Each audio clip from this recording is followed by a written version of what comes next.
morning. I'm Roger Hughes from Santa Cruz, California, and I'm here at the event 2020 World Titles in Dunedin, New Zealand.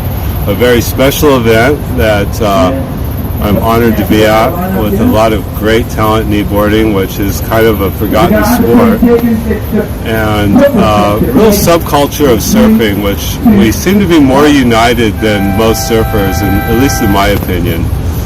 Being from Santa Cruz, kneeboarding was really strong in the late 70s and early 80s, and just kind of disappeared in the 90s, 2000. I think I'm the youngest kneeboarder at 54 in May, so which is just, it's fun. If you ever did it, you would really appreciate it. You seem to, rail turns are faster, you're closer to the water. I think you have a little bit more feeling.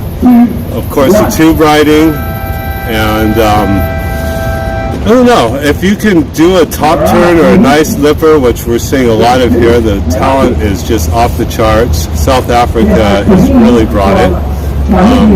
Amazing.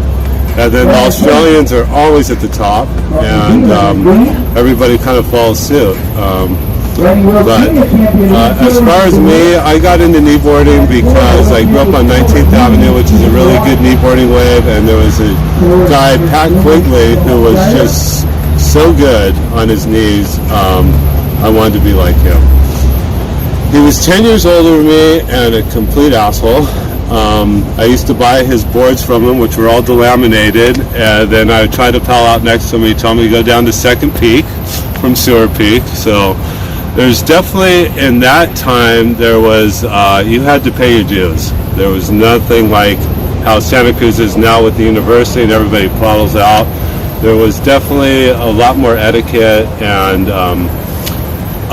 people were just, regulating the water, and which is good. I think surfing's gotten a little out of control as far as the crowds are going, so it's nice when you can go out and be in the rotation at your surf spots. There's generally probably 5 to 9 guys that are getting most of the waves wherever your chosen surf spot is, and if you grew up there and fortunate enough to be there, I think we can all attest to that kind of stuff.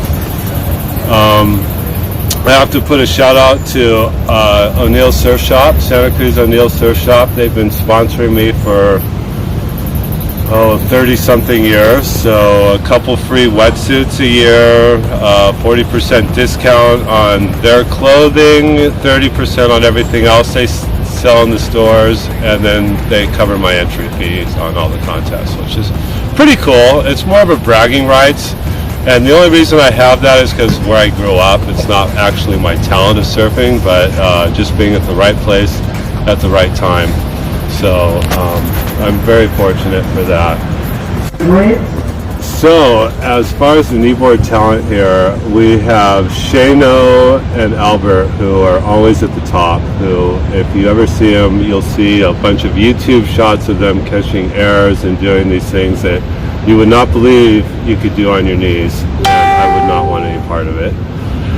And then the South Africans have brought it, and I've just watched them for the first time. And Giggs has always been the guy, the half man. Let's just call him a half man. So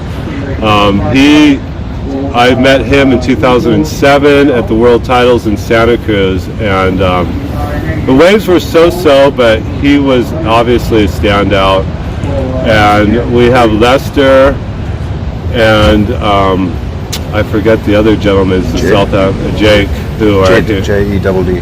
Jay, who are here, and their surfing is so impressive. Their rail turns are just like, they're probably going to take it.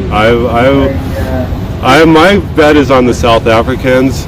It's really hard. It's a contest. You never know how it's going to turn out. It's the best 2 waves, and it can go any direction. It's really tough conditions. I really feel like they should be extending the heats at this venue, especially for 30-minute heats. Today's round 3, and I don't believe that not many guys will get 3 waves, and lucky to get 2. I'm riding a Flashpoint surfboard here, and I surfed, as I said, I surfed the 2007 kneeboard competition in Santa Cruz. The Australians were riding the flashpoints. Galvin Coleman won it, and then he went to New Zealand and won it again. I get a little happy with my Mary J and Sharpie, so sorry about the countdown on this. So then I didn't surf a contest until 2009 in Huntington, and everybody was riding flashpoint surfboards, and everybody's caliber of kneeboarding was up at least 2 notches, so I was sold then. I hooked up with Cruz, and I've been, I think I've had 7 custom boards and bought 4 used flashpoint boards. This is my 6.0 rounded pintail. This is what pretty much everybody's sort of riding, these type of boards. I couldn't explain the bottom. I just know that they work better than anything that I've ever ridden. I used to ride 4 fins, but I am sold on these thrusters. They're amazing boards. For myself and most of the competition here, you'll see that my prediction is that the Flashy's probably going to win this heat contest, at least be in the top 4 of the draw.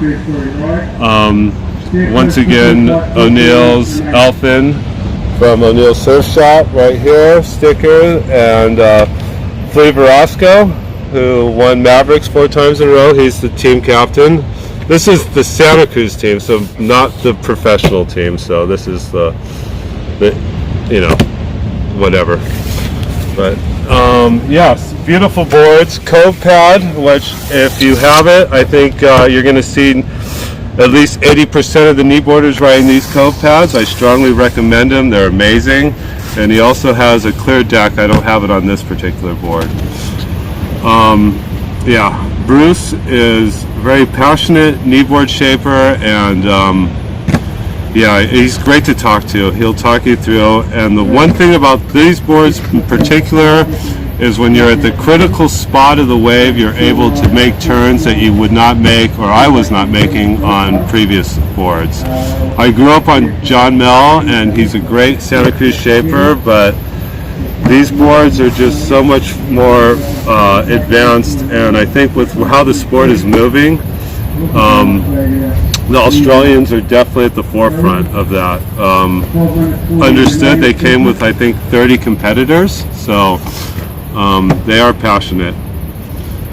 And I'm here with the U.S. team, as you can clearly see on my hat and sweatshirt.